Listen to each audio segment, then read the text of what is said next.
your next public service commissioner for District 5. And it's my honor to be here. Tonight, we want to hear from a couple of people. We have exciting news that Rod Edwards is bringing us, but tonight is really built around Fan Shawn Blythe. Fan Shawn was just elected your national committee woman for Nebraska, and she's out here in the West. So we were at, I think, a tailgate. She said, "Hey, what else can we do when we're out there?" I said, "Well, Fan Shawn, why don't you just tell me what we can do and we'll make it happen."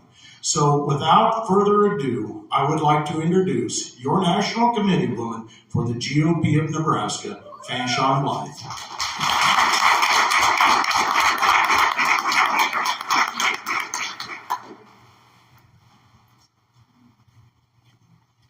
Welcome, everybody. I love coming out to the West, the 3rd District. I think I have more friends in the 3rd District than I do in my own in CD1. I just want to thank the candidates. Elizabeth Techmeyer, wave your hand, everyone knows you. Of course, Kevin, Don, please, and Brian Harding. I want to thank you for saying yes and coming and talking to your constituents out here.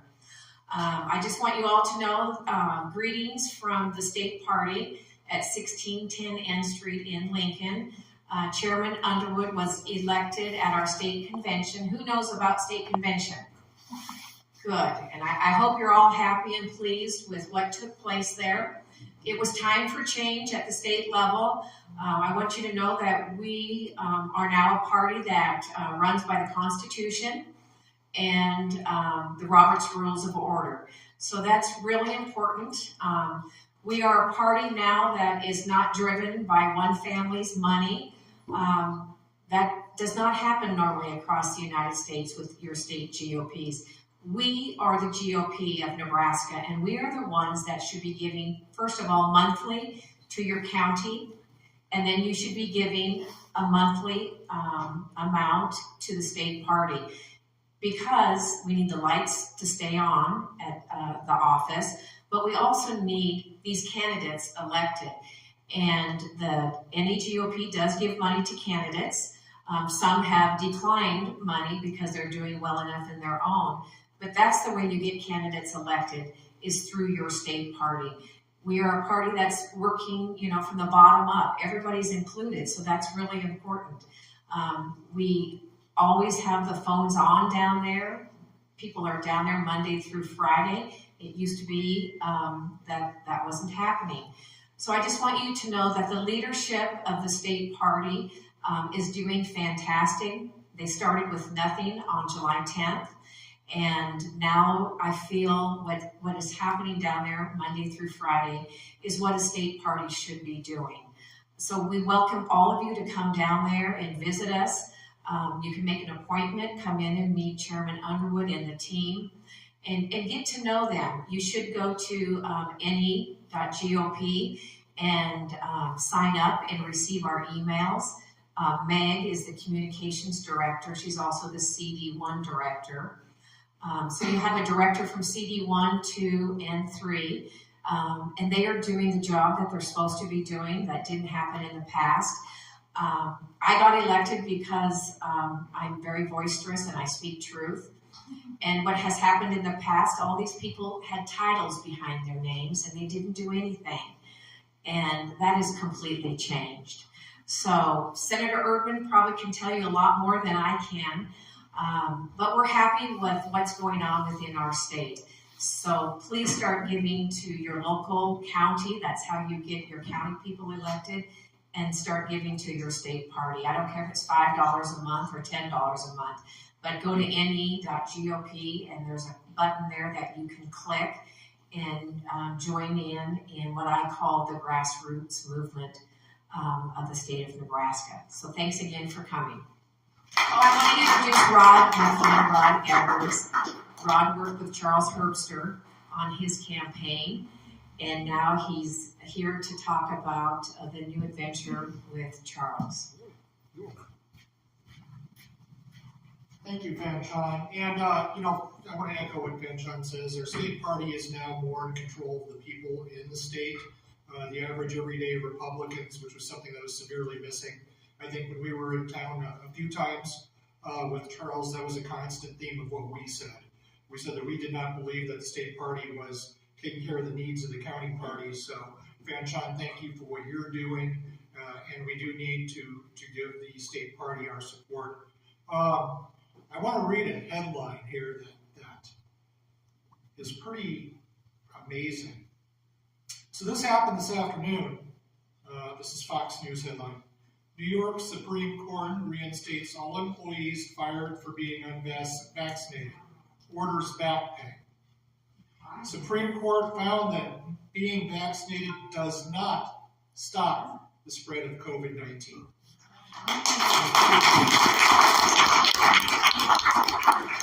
That's the New York Supreme Court.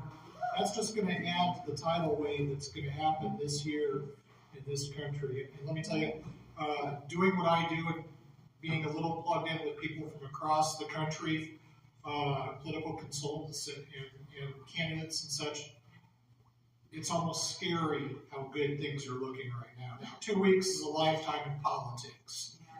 So we have to keep our foot on the gas. If you have friends in other states, make sure you're contacting them. Make sure they turn out and vote. If things stay on the course they're going on right now, we are going to have a historic election. I mean, I don't know if we're going to win the Oregon governor's race.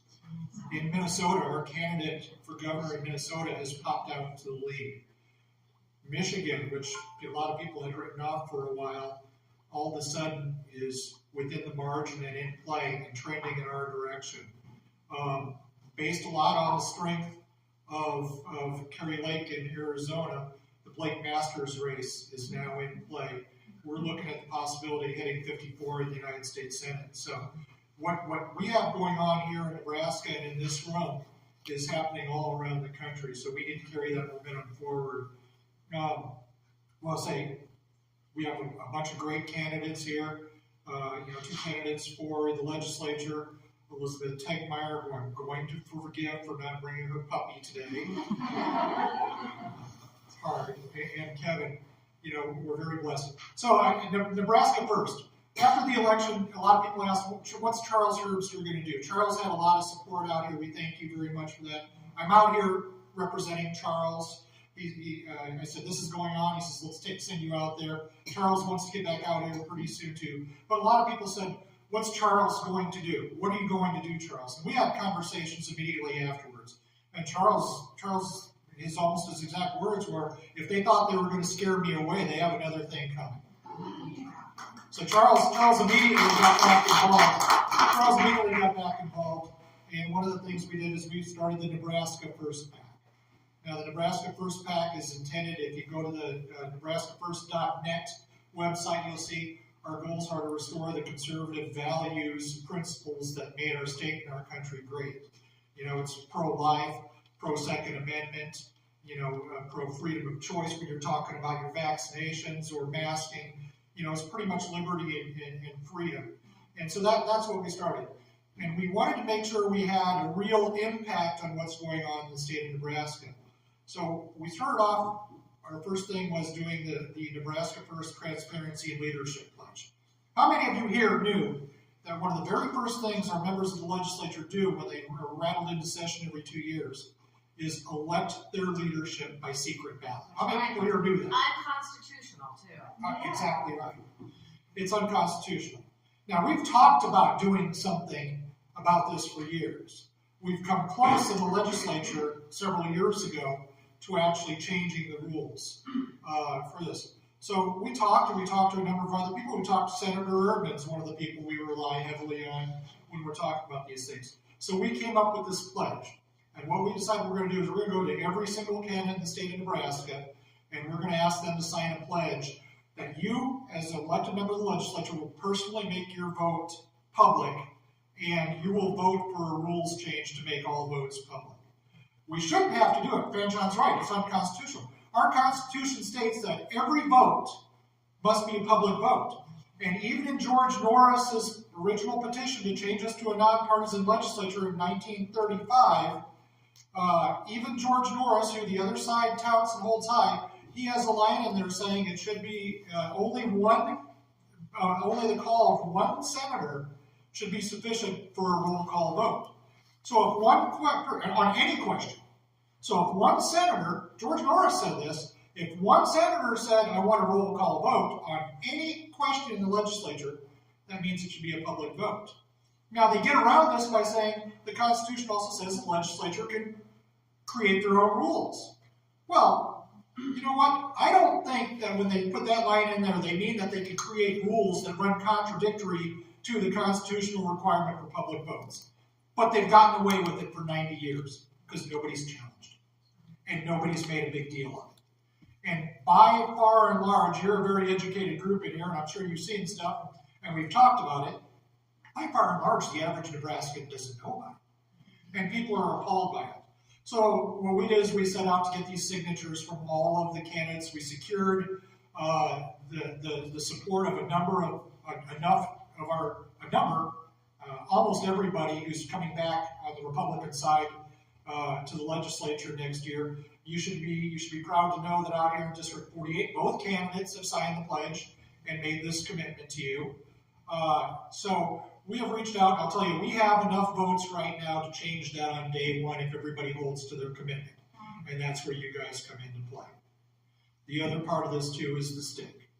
Those candidates in districts that are competitive, hot-button districts that we need to win in order to gain a majority, a real majority, which is 33 in the Nebraska legislature, we're holding those candidates who refuse to sign the pledge accountable, and we're going after them. This is a bargaining chip and a tool for us to go after them, to help them, so we're doing that in those races. It's successful enough that the teachers' unions out there spending $100,000 attacking these candidates, saying that these candidates have signed a loyalty pledge to Charles W. Herbster, which is, Don, Brian, you guys signed it? Did you sign a loyalty pledge to Charles Herbster? Certainly. Yeah. So, candidates who have supported other candidates for governor, we have candidates who supported Brett Lindstrom, we have candidates who supported Jim Pillen, current state senators. We had Luann Lenahan, who was a vocal supporter of Jim Pillen, signed on and actually helped us. This has gotten support from good, solid conservatives for the most part, who supported all the. It's not a loyalty pledge to Charles W. Herbster. That's the only thing that they can think of that they can try and ding these candidates for, and it's not working. So that's just the beginning. But where it really comes into play for you guys is you guys need to make sure you hold these guys accountable. No matter which one of these guys is elected in November and is seated in January, if they don't hold to that commitment, it's time we hold their feet to the fire too. Nebraska First is not just here for this one election. Charles Herbster is not here for just the past election or upcoming future. He really loved this state. He really loved this part of the state. And he's going to stick around and he's going to do things for the state to try and make sure that a lot of the things we talked about with his campaign, a lot of the values that he talked about, a lot of the things that he wanted to do as governor, we're going to do everything we can to push those through and make sure that the voices of the people who supported Charles and these issues are heard throughout. So our goal right now is to make sure we elect these good state senators and then make sure that we get people to hold through on their commitments. So on day one in the Nebraska legislature, it sends an incredible message that all the votes are going to be public. Because your friend Wendy DeBoer, senator, has been running around saying that she was going to be the next Judiciary Committee chairman. Could you imagine if a liberal Democrat like Wendy DeBoer took over as Judiciary Committee chairman? And with secret ballots, it's possible. So we've got to make sure we do that. Charles has got another political action committee that you're going to be hearing a few things about. That will be more of his political wing. It's Save Nebraska. So if you start hearing about that, you'll hear about that a little bit. But I ask you all to go to NebraskaFirst.net, sign up for updates and information, and we want the people to be part of that, participate in that. So with that, I thank you very much. Charles, I'd be remiss, Charles wanted me to make sure I said hi to everybody here. And, I'm happy to answer any questions after the meeting. So, thank you. Thanks, Rob.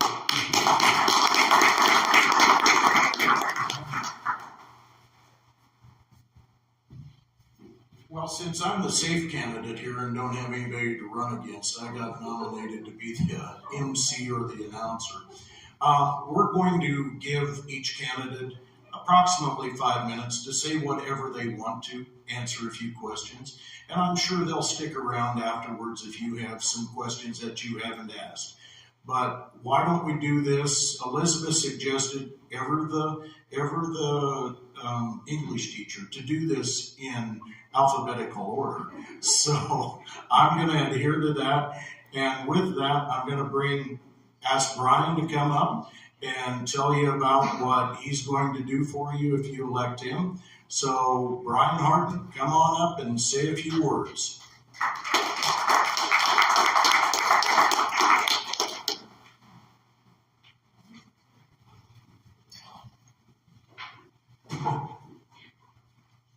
Hi. In a nutshell, our challenge is as you go door to door anywhere in District 48, you knock on the door. What happens next is this. They open the door. You say, hi, I'm Brian Harden. I'm a conservative running for legislature here in District 48. And then you get into a discussion about taxes. That's what happens 9 out of 10 times when you get to those experiences. And here's the challenge that I have learned. We're taxing too small of a group of people in Nebraska. That's why it's so painful. In fact, if you believe in the American dream, that is, I want to own a home, I want to own a farm, I would like to pass this farm down to the next generation. If you participate in the American dream, you have basically volunteered to be singled out, to be taxed heavily. Art Laffer talks about the fact that we tax that which we intend to shrink. We have a tax rate here in Nebraska for individual taxes of 5.84 to 6.84. It's going down by 20 basis points this year and will in each of the next 4 years under current tax code. But we tax income tax. They don't do that in Wyoming or South Dakota. Therefore, what do we want to shrink? Your income. We tax corporations here in Nebraska at 7.5%. There is no taxation in Wyoming or South Dakota of corporations. We're at 7.5. In Nebraska, what do we want to shrink? Business. We also tax inheritance in Nebraska. What do we want to shrink? The list goes on and on. And so when people ask the question, what can we do about taxes? Unfortunately, I'll tell you what we cannot do, what we don't have the luxury of doing. We don't have the luxury of kicking that can down the road anymore. I was explaining earlier to these ladies, I said we have a 1960s tax plan here in Nebraska, and there's a zipper in the neck, and it's a monster. And we've bolted things onto it for 50 years. The problem is that we have to change it in a wholesale fashion. We need to essentially move to a sales tax, where we have a much broader taxation base. When we look at the states that we admire, like Wyoming, we don't have their natural resources, but they have a tax code that we like. We look at bigger places like Texas or Florida. We don't have a lot of the goodies they have in those tourism-rich places and energy in the case of Texas. So how do you get to be like them? Through the portal of a sales tax, taxing more people more often. And so you spread out that whole situation instead of just focusing on the people who own property. And that's who we really go after in Nebraska. We have to change it. If you want to attract job creators, you have to create an environment that they like. They have to choose us over going to Wyoming. They have to choose us over going to South Dakota. By the way, South Dakota looks more like we do than other states. South Dakota does not have a great amount of tourism. They do a little bit more tourism than we do. They don't have the natural resources of North Dakota. So South Dakota, I think, has a playbook that we can follow. We don't have to completely reinvent this wheel. They didn't get there overnight, but we need to get there quickly. And so we need to take a look at the states around us that have already solved these problems. We are not starting from square one. We can cheat. We can take a look at what they've done and learn some lessons. That's a lot of what we've got to accomplish here in Nebraska. Here again, I think this is a job, a role of service where obviously you've got to have 33 votes in order to get something to pass. The challenge is there are 49 state senators. 43 of them live in the eastern half of the state. We have 6 of them out here in the western part of the state. You've got to be able to get along with 27 of those folks over there to get to 33. And so you've got to essentially articulate what the challenges are and convince people from there to vote for things that are important here. And so that's what a lot of the job is. I've spent a lot of the last year learning about the positioning of bills. It's fascinating. As bills get positioned, they could go to one of several different committees. You could choose one word that would keep that possible bill from going to this committee versus that committee, but you want it to pass. If you get it killed in committee, it'll never get to the floor. So we absolutely have to position bills in the right way and have a great deal of knowledge about what goes on with all of the topics. That's what this last year has been about, is just drinking from the fire hydrant of how that process works. So thanks for your time. Appreciate it.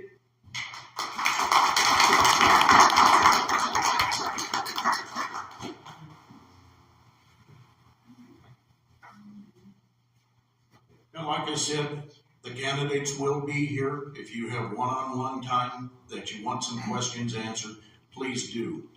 Right now, I'm going to introduce the other candidate for the 48th Legislative District, and that's Don Lease. Don, come on up and give us your spiel.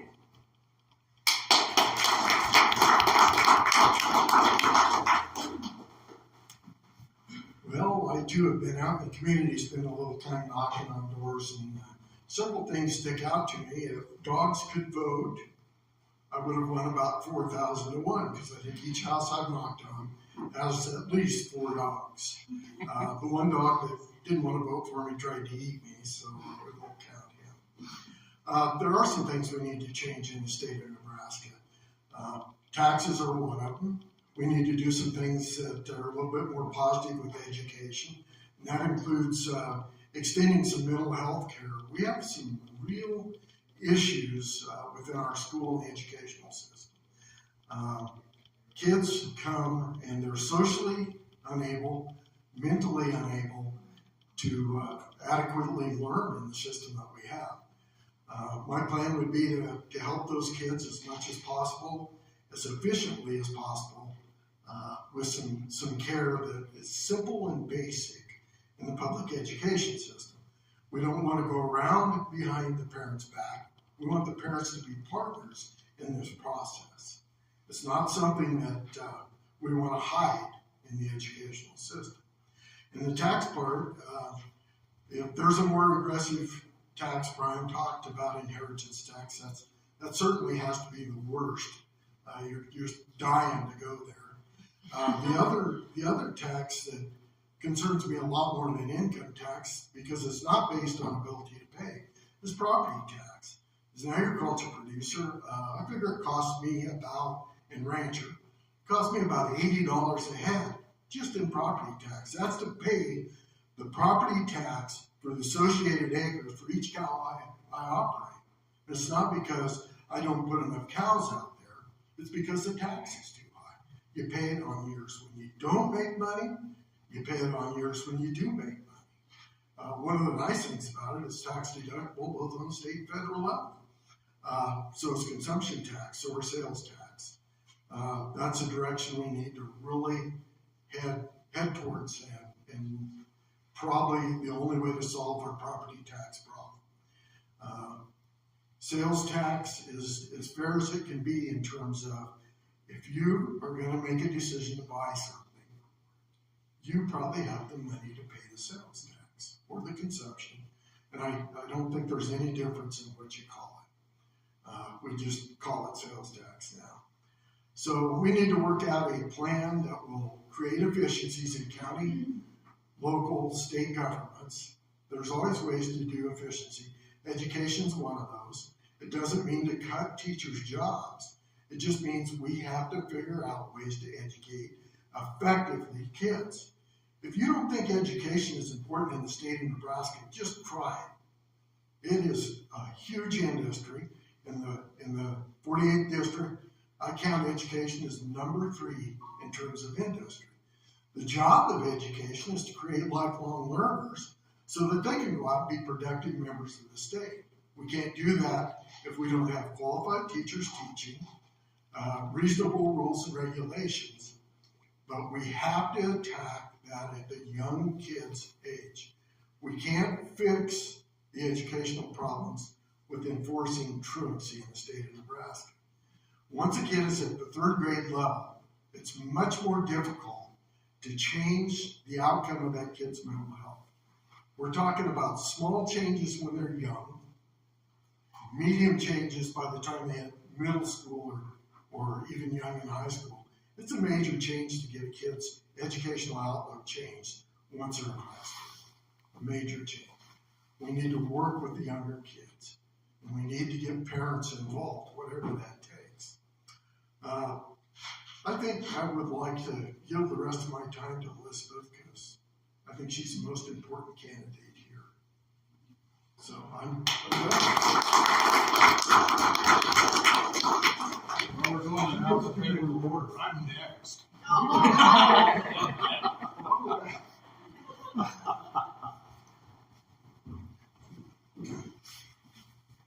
Well, everybody, thank you for coming tonight. I'm going to end my traveling for campaigning in the same place that I started it. This campaign started February 18th at the Scottsbluff County Gala. In 100 days between that day and Election Day, I traveled 15,000 miles across 50 counties in Nebraska, met 60 different groups in that time, and I will tell you, I am the example of hard work, talking to people, and better ideas win elections. Like I said, the Democrats gave me a bye week or a bye on this, so I thank everybody who isn't a Democrat for being here tonight. The main question that's come up about the Public Service Commission is, what do you do? Well, we do a lot of things, but because I'm time limited, I try to focus on 3 things that are pertinent to this area. That's going to be telecommunications. Broadband expansion is going to be the big monkey in the room. We have about $400 million of Fed money coming into Nebraska for broadband expansion. This is all earmarked money for unserved and underserved areas. I'll tell you what, I've traveled across western Nebraska, the 50 western counties, and we need it. It's high time that we get some of that. I'm going to be a pretty loud voice to bring a lot of that back to the 5th district. With that said, broadband is going to be revolutionary in Nebraska. It is going to allow people to move out of their areas in the cities and move back and conduct business and raise their families in the rural areas. It's going to be huge. Another thing I talk about is the pipeline. This is what really drove me to run for this position. The current commissioner voted against the Keystone XL pipeline. Well, when she voted against it, we had $27 crude. $27 crude, and we've seen anywhere, we closed at about 85 today, with a national shortage. It is not only about cheap gas, people. It is about national security. We have a president today that is traveling around the world, begging our enemies to produce more oil, because somehow his party thinks that the oil that comes from overseas burns much cleaner than the oil that we can produce here. He could have went to Montana, North Dakota, Texas, and saved a lot of money for the taxpayers and just said, get us back to work That's not to say that we're not producing. We don't have the people to fill the positions. It is crucial in the United States that we become energy independent once again. So another issue for Western Nebraska that is oversight of the Public Service Commission, railroad safety. We have a little bit of oversight left on the railroads. Transportation, we have a high amount, but railroad safety. The commission started as the Railway Commission in 1918, and we have evolved over that time. We still have oversights on the crossings to make sure that they're safe for people. We have oversight on the right-of-ways to make sure that the fences are in place to keep our livestock from getting onto the railroads. We don't have as much oversight as we used to.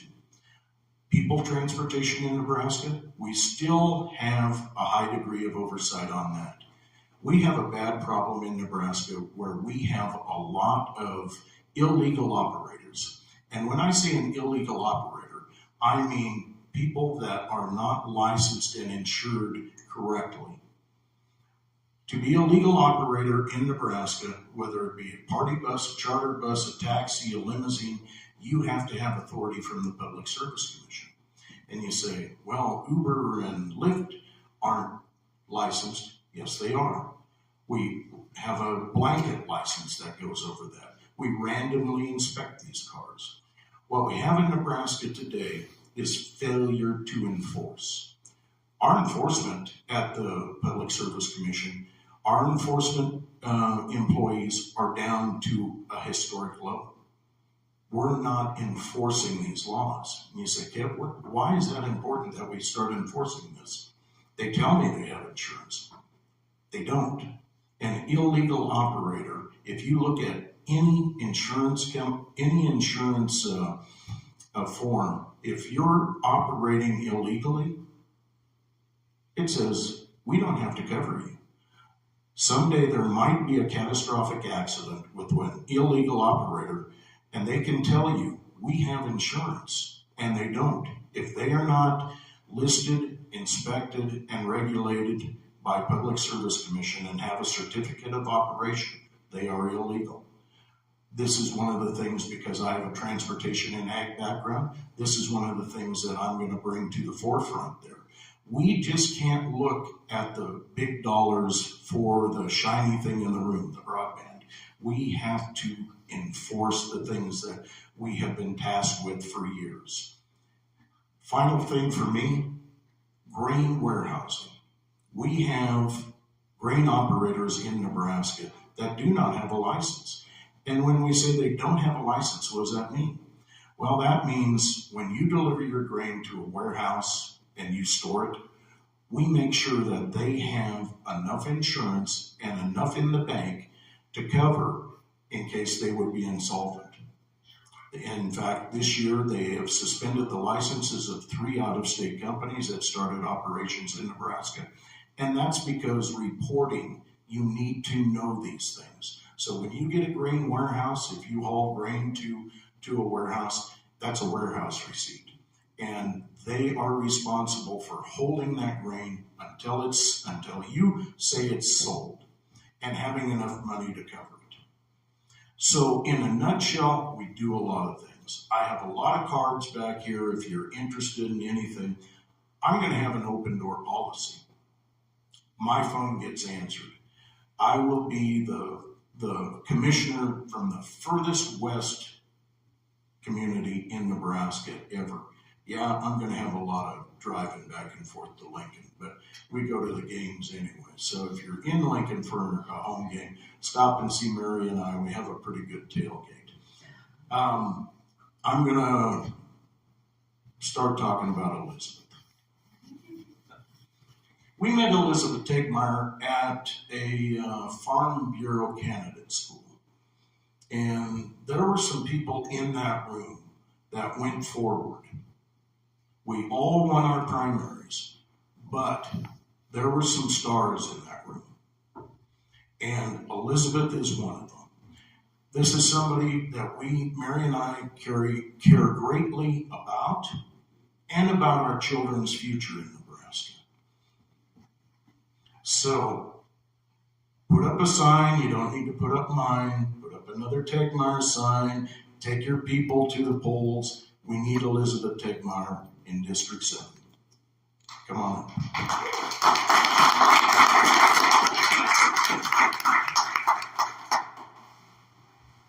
You can have the rest of the afternoon. Oh my goodness, giving me time and talking like that. My head is not big because my importance really derives from the office. And the office that I'm running for is the State Board of Education. And why that's so important is because my children, your children, and your grandchildren are our state's greatest resource. And we care deeply about our children. And whatever is happening at the state level affects our local school districts and makes an impact on our children and our teachers who care so deeply about them and have devoted their lives to teaching them. And so that's why I'm running, is because we all care about our kids and we want to see them be prepared to do, like Don said, to be lifelong learners who are productive members of society. And what we saw happening about a year and a half ago on the state board was very alarming. The idea of comprehensive sex ed, not the sex ed that we are used to in our schools where children learn a lot of times in middle school and high school, but starting in kindergarten and first grade, was a concern because it doesn't reflect the values of the majority of Nebraskans. Parents want to have the privilege of teaching certain concepts to their elementary age children, and they deserve those privileges to do that. And so those health standards were the rattle under the hood that caused me to look more closely at what was going on. Now, I've always kept an eye on what's going on in education. I am a former teacher. I stay home now with our family. We have 5 children, but I do have a current state of Nebraska teaching certificate as well as a master's degree with an emphasis in curriculum and instruction. My husband is in his 25th year as a North Platte Public Schools employee. He is the IT director. So we're heavily invested in education and have always cared. But the state board was sort of flying under the radar. And what we discovered as we started to look closer is their decisions to do certain things or to not address certain issues have a trickle-down effect into our local schools. And so that rattle under the hood of the health standards caused me to look at, even a year and a half ago, the looming teacher shortage that was going to affect our children in their classrooms. Teachers who have to assume more students affects learning and behavior issues. There's one school where they didn't have a music teacher all year, and the students were teaching other students, and that's not their job, and that's not what we want them to have to do. And so as I've been traveling the state, I've learned a lot about different loopholes, issues that could easily be addressed very quickly in, say, 1 or 2 board meetings that could deal with some of the teacher shortage, and then we need to look to long-term solutions as well. That's one of the concerns I have. Another large concern that I have is the Department of Education itself. The Department of Education was largely responsible for the health standards. We do, and those were clearly, if you followed the news, there was a Freedom of Information Act that acquired emails and texts, that these were very much, especially the human growth and development strand, was very much engineered by activists, and they were involved in writing those portions. So that's an issue, but the NDE itself is a government agency of over 500 employees. Kind of depends on the day, how many people are there, and who's maybe off on maternity leave or who has switched jobs, but we have about 500 employees.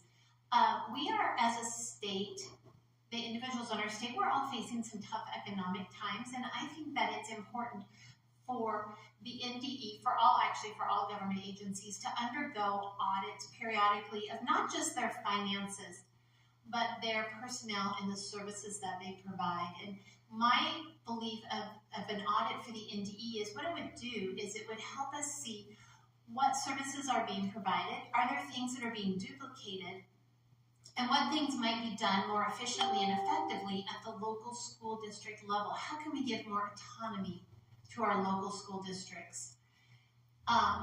And so that would help us, and perhaps we'll find that things are being done as efficiently and effectively as possible, and we can't cut anything, and that will restore our confidence in this agency.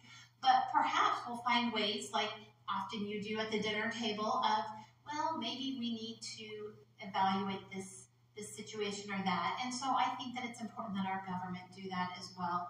And then I do believe that it's time that we have new representation on the board members who are in touch with their constituents, who are out in the district on a regular basis and understand the needs. The needs in Scottsbluff and Gary are very different than Lincoln, Nebraska, which are very different from Valentine. And so we need to have board members who are cognizant of those needs. Our board members, unfortunately, have not had success at working together. And this is another concern that I have as a taxpayer, is the use of our money, our tax money. They did not get along, and they had to hire a consultant to get along, and it cost $37,500 to pay the consultant. Now, out here in Western Nebraska, that's some people's entire salary for a year.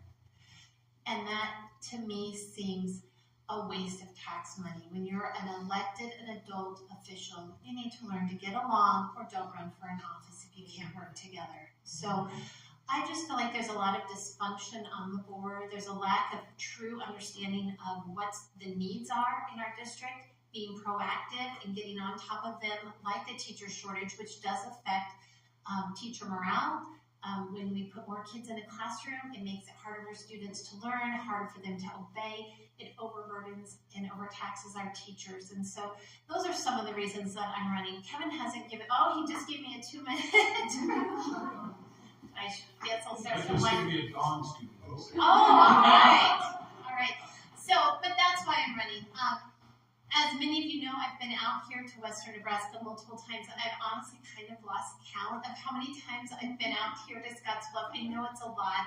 I believe the last time I counted it was about 8 times, because I care, because I want to know what your needs are, what your needs of your school district and your concerns are, and I want you to know that you can trust me, so that you can, like Kevin said, you can contact me with concerns and issues, and I can bring those down to Lincoln and be your voice on that board. And I know many of you have supported me.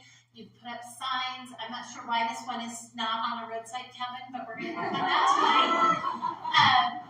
You've put my yard signs in your yards and on your highways. You've donated. You've told your friends. You've passed out flyers, and I appreciate it, because I truly am here to represent you, the voter, to represent our children, and to be a voice for teachers who are doing. They're our heroes. They were our heroes during COVID, and they continue to pour into our children each and every day. And so I just want to be a voice for Nebraska on the State Board of Education. So thank you. I'm going to finish early. I'll give it back to Dawn. Okay.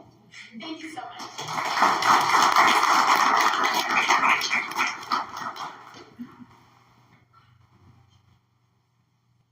So I just want to come up and say one last time, thank you for all 4 candidates for coming and sharing your stories with us, and best of luck to all of you. And I want to say to Rod, thank you. I just saw this for the first time. I'm very excited about the PAC. And the next thing is, you've got to get out and vote.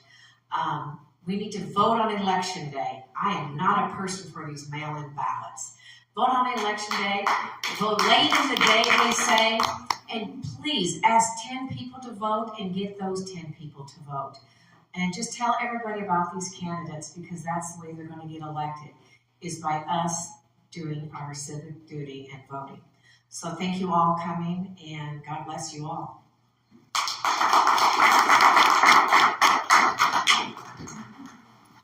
Everybody is stick around for a while.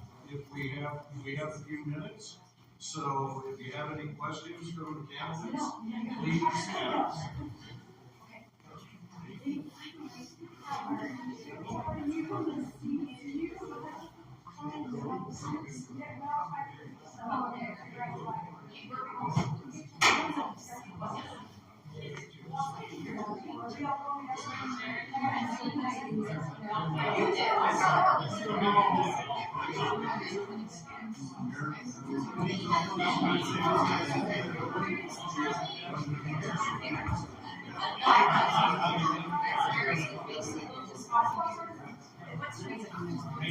Main Street.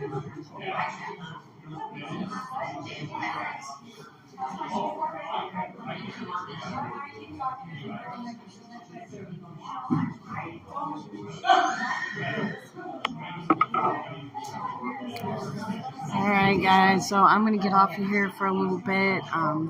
Maybe going live later just to catch up.